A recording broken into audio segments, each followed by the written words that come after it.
So we went to see the new film Love Hurts, starring Oscar winner Ke Huy Quan. Ariana DeBose also is in there. Daniel Wu and Pinot winner Marshawn Lynch. All right. Mhm. This movie follows a character named Marvin Gable.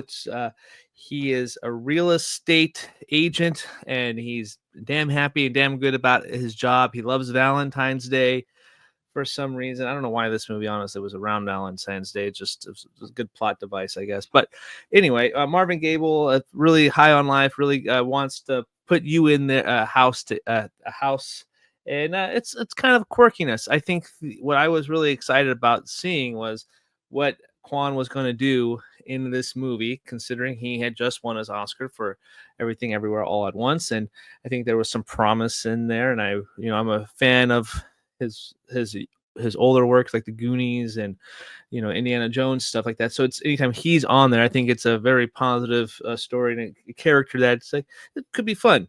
I think that the film, however, when it starts diving into a lot of the different plot points, because come to find out, he is not just this real estate agent. There's a dark past of his. He was some kind of hitman of some kind, and he worked for his brother named Knuckles, who was played by Daniel Wu.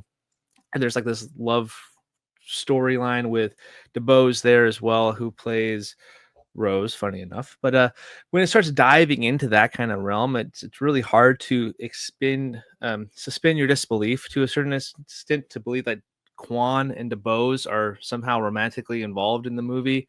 That was like, really, like that's where we're going. That's the love story there. The choreography is really fun and done really well.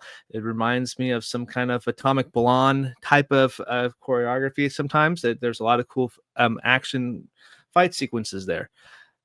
The best one being the one that involved Quan, Marshawn Lynch, and this other gentleman named Andre Erickson, who plays Otis. Speaking of Marshawn Lynch, is he in the conversation for Pinot winner again, a Pinot nom again for this? I have him down on my early ballot already. I think he is by far the best thing about the movie. He has the quirky one-liners, beast mode, bitch, and he freaking plows a guy. That was a fun moment. The movie was only a perfect SAC running time of like 90 minutes, so a movie that would be right up, or 83 minutes, even less, even better for him. However, it feels a lot longer for me. There was parts of it that definitely drug. My wife, who is not critical about any movie, really, especially action comedies, that's like her alley. Even she was like, this movie felt a little longer than it was.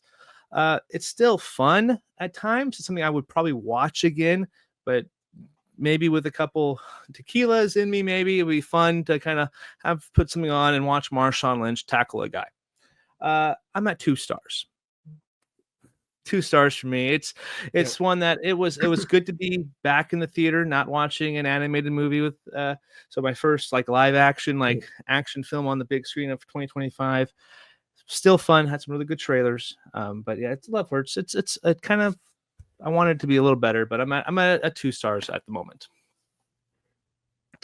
Yeah, and I didn't really like the movie much. I was thinking like, is it what Zach was just saying, how if it reminds you of other movies, then I guess it's a good thing. Well, I mean, in this case, it doesn't. Yeah. It's not a good thing. It's like if you took Mr. and Mrs. Smith and told the movie like Bullet Train, but with this Pee Wee Herman type character playing Jackie Chan, and it doesn't work. And every actor is in their own world. Ke Huy Quan, it makes it kind of feel like Everything Everywhere All at Once, because he has one speed and one note, and he won an Oscar for that note. And then Marshawn is credited actually as Marshawn Beast Mode, and he's always in his own world. Ariana DeBose thinks that she's Salma Hayek, which she is definitely not. And then the one guy who looks like the Russian version of Craig James, apparently he was born in Tacoma.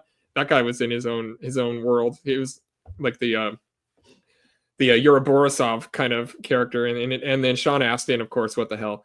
I don't know. The movie's crap, but yes, it is just barely over 80 minutes long. I had to take 2 phone calls during the movie, and I didn't miss a thing with the plot because there is no plot. And this is a stunt coordinator making his directorial debut. And you said it was like Atomic Blonde. Well, that was David Leitch, and he also was a stunt coordinator making his directorial debut there. Leitch is a producer on this, but there is no David Leitch in this movie. Jonathan Eusebio kind of misses it here. I'm at 1.5 stars. Yeah, it's kind of disappointing because I think those kind of stunt choreographers coming to movies like Atomic Blonde, wasn't a huge fan of that either, but it's at the same time there was some really awesome moments with Charlize Theron there, and this one there are some fun fight sequences. The one like I spoke with Quan and Marshawn and Erickson there in that house, that was probably like the best thing that was going on in that movie. In the movie, that scene was really fun, but it kind of everything else it felt flat.